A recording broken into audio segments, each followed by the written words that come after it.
매일 성경과 함께하는 오늘의 큐티 시간입니다.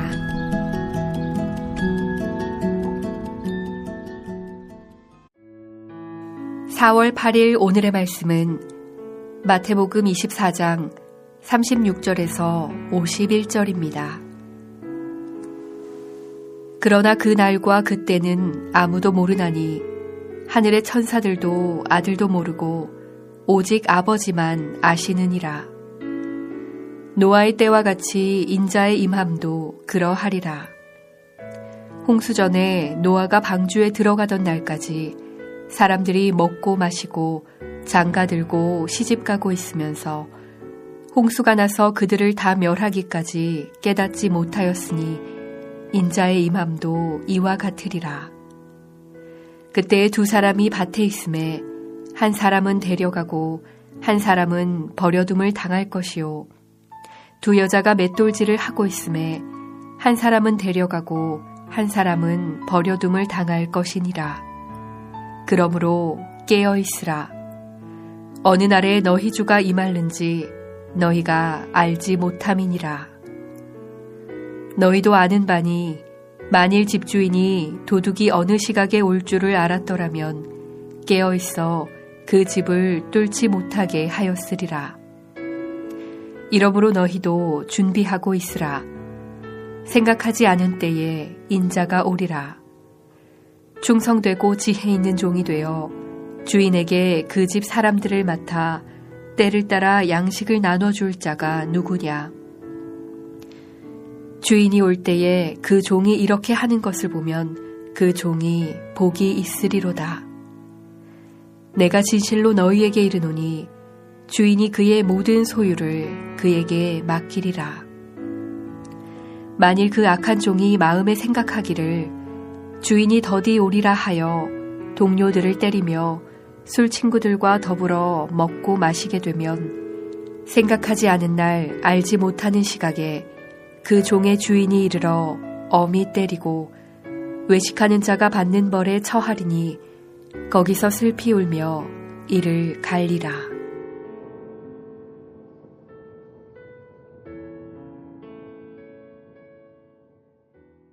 오늘의 말씀입니다.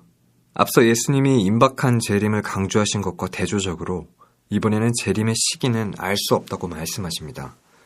그날과 그때는 아무도 모르는데 하늘의 천사들도 아들도 모르고 오직 아버지만 아십니다. 예수님의 임함은 마치 노아의 때와 같습니다.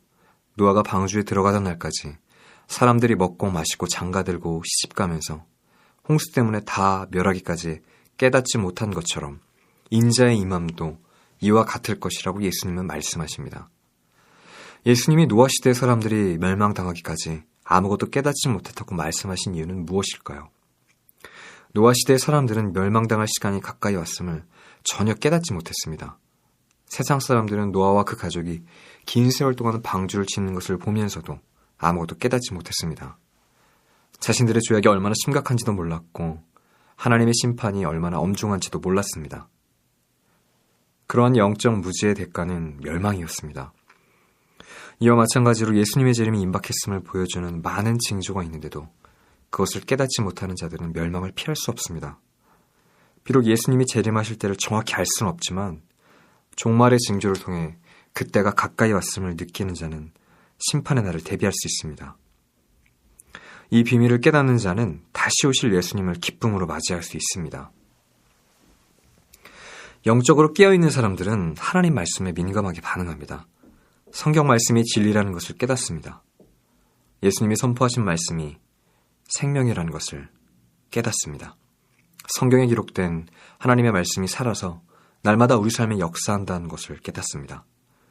그래서 주님이 다시 오실 날이 멀지 않았음을 알고 그날을 준비해서 심판의 때를 면합니다. 예수님의 모든 말씀이 진리라는 것을 믿고 영적인 민감함을 유지하며 주님이 다시 오실 때를 미리 준비할 수 있어야 합니다. 예수님은 우리가 주님의 재림을 어떻게 준비해야 하는지 비유로 말씀하십니다. 두 사람이 밭에 있는데 한 사람은 데려감을, 한 사람은 버려둠을 당할 것입니다. 두 여자가 맷돌집을 하는데 한 사람은 데려감을, 한 사람은 버려둠을 당할 것입니다. 만일 집주인이 도둑이 어느 시각에 오는지를 안다면 깨어있어 도둑이 들어오지 못하게 할 것입니다. 이처럼 생각하지 않을 때 인자가 올 것이니 준비하고 깨어있으라고 예수님은 권고하십니다. 예수님의 비유에서 데려감을 당하는 자와 버려둠을 당하는 자의 차이가 뭘까요? 두 경우 두 사람은 모두 같은 일을 하고 있었지만 한 사람은 깨어있었고 다른 사람은 졸고 있었습니다. 깨어있는 것은 구원 여부를 갈라놓는 결정적 요인이 됩니다. 생각하지 않을 때 예수님이 오실 것입니다. 그러므로 우리는 영적으로 긴장하고 깨어있어야 합니다. 데려감과 버려둠의 기준이 깨어있음이라는 것은 그리스도인을 긴장시키기에 충분합니다. 깨어있어야 할 때 잠들어 있으면 소중한 것을 잃게 됩니다. 사랑하는 성도 여러분, 예수님과의 처음 사랑과 감격을 잃어버리지 않았는지 점검해 보십시오. 형식화된 신앙, 피상적인 신앙, 습관적인 신앙에 젖어있는 것은 아닌지 돌아보아야 합니다. 교회 생활이 너무 익숙해져서 잠에 들어있는 것은 아닌가 돌아봐야 합니다. 잠자고 있다면 깨어나야 합니다. 깨어있는 자가 데려감을 당합니다. 깨어있는 자들이 잠자는 사람을 깨울 수 있습니다. 충성되고 지혜로운 성도는 집사람들을 맡아 때를 따라 양식을 나눠주는 종과 같습니다. 주인이 와서 그 종이 이렇게 하는 것을 보면 그 종에게 복이 있을 것입니다. 틀림없이 주인은 자신의 모든 소유를 그에게 맡길 것입니다. 만일 종이 악한 마음을 품고 주인이 더디 오리라 생각해서 동료들을 때리며 술 친구들과 더불어 먹고 마시면 생각하지 못한 때 그 주인이 이르러 그 종을 때리고 위선자가 받는 벌에 처할 것입니다. 비유에 나오는 충성된 종과 악한 종의 결정적으로 다른 점이 무엇일까요? 충성된 종은 주인이 언제 올지 몰라 늘 준비했고 악한 종은 주인이 늦게 오리라 믿고 함부로 행동했습니다.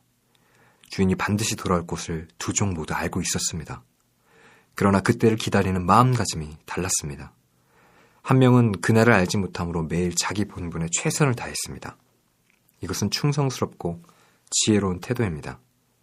다른 한 명은 주인이 늦게 오리라고 여기고 부정을 저지르며 불의하게 행했습니다. 종의 신분을 망각하고 술에 취해 지내며 동료들을 구타하고 자기 마음대로 살았습니다. 이것은 악하고 위선적인 모습입니다. 영적으로 안이한 태도입니다. 영적으로 나태한 자는 삶의 태도가 온전하지 못하고 주님을 기다리지 않습니다. 주님을 기다리는 모습이 우리의 영성을 보여주는 증거가 됩니다. 예수님의 재림에 대한 사람들의 반응은 대략 세 가지입니다. 재림에 대해 아무 지식도 없고 관심도 없이 살아가는 사람이 있고, 재림을 믿는다면서 실제 삶에서는 아무 준비도 없이 살아가는 사람이 있습니다. 반면 예수님이 오실 것을 기대하는 마음으로 일상 속에서 준비하는 사람이 있습니다. 충성된 종은 당연히 주인이 어서 오기를 기다립니다. 우리가 충성된 종인지 아닌지는 결국 구주 예수님을 얼마나 간절히 기다리는가를 보면 알 수 있습니다. 반드시 다시 오실 주님을 기쁨으로 기다리는 성도님들이 되시기를 주님의 이름으로 소망합니다. 함께 기도하겠습니다. 사랑의 하나님, 영적으로 깨어 하나님 말씀에 민감하게 반응하게 하여 주시옵소서. 예수님과의 뜨거운 사랑의 교제가 회복되게 하여 주시옵소서. 주님을 기다립니다. 살아계신 예수님의 이름으로 기도합니다.